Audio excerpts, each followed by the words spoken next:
నిజామాబాద్ పసుపు రైతుల ఆందోళనలు ప్రభుత్వానికి కనిపించడం లేదా అని రేవంత్ రెడ్డి సర్కార్ను వీఆర్ఎస్ ఎమ్మెల్సీ కవిత సూటిగా ప్రశ్నించారు. ఎన్నికలకు ముందు ఎన్నో మాయమాటలు చెప్పిన కేంద్ర రాష్ట్ర ప్రభుత్వాలు రైతులను ఆదుకోవడానికి మాత్రం ముందుకు రావటం లేదు. క్వింటాలు పసుపుకు 15,000 మేర మద్దతు ధర కల్పిస్తామని ఎన్నికల సమయంలో రాహుల్ గాంధీ రేవంత్ రెడ్డి ఇచ్చిన హామీ ఏమైందని నిలదీశారు. పసుపుకు కనీసం 9,000 రాని పరిస్థితి ఉంటే రాష్ట్ర ప్రభుత్వం గిట్టుబాటు ధర కల్పించడానికి చర్యలు తీసుకోకపోవడం దారుణం. ఇది రైతులను నయవంచన మోసం చేయడమే అని ఎమ్మెల్సీ కవిత ధ్వజమెత్తారు. పసుపు పోటు తీసుకొచ్చామని చెబుతున్న బీజేపీ ఎంపీ ధర్మపురి అరవింద్ కనీసం రైతులను పరామర్శించడం లేదు. పసుపుకు ధరలు పెంచుతామని, మరిన్ని ప్రయోజనాలు కల్పిస్తామని పసుపు బోర్డు ప్రారంభోత్సవంలో కేంద్ర మంత్రి బండి సంజయ్ ఇచ్చిన హామీ ఏమైంది? తక్షణమే రాష్ట్ర ప్రభుత్వం 15,000 మద్దతు ధర చెల్లిస్తూ పసుపు పంటను కొనుగోలు చేయాలని డిమాండ్ చేస్తున్నాను అని ఎమ్మెల్సీ కవిత పేర్కొన్నారు. జై తెలంగాణ. ఇవాళ నిజామాబాద్లో పసుపు రైతులు ఉద్యమిస్తున్నటువంటి తీరుని మనం గమనించడం జరిగింది.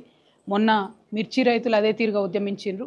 కానీ మాటలు చెప్పినటువంటి కేంద్ర రాష్ట్ర ప్రభుత్వాలు ఇద్దరు కూడా మరి రైతులకు ఆదుకోవడానికి ముందుకు రావడం లేదు.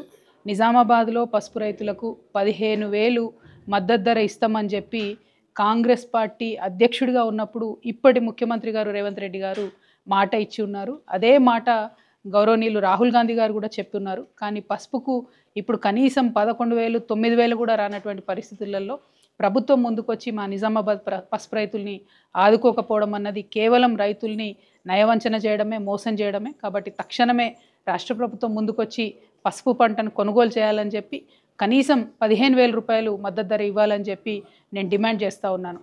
అదేవిధంగా పసుపు బోర్డు తీసుకొచ్చామని చెప్తున్నటువంటి భారతీయ జనతా పార్టీ మా ఎంపీ అరవింద్ గారు కూడా మరి ఈ సందర్భంలో కనీసం రైతులను పరామర్శించేటటువంటి పరిస్థితి కూడా కనబడడం లేదు.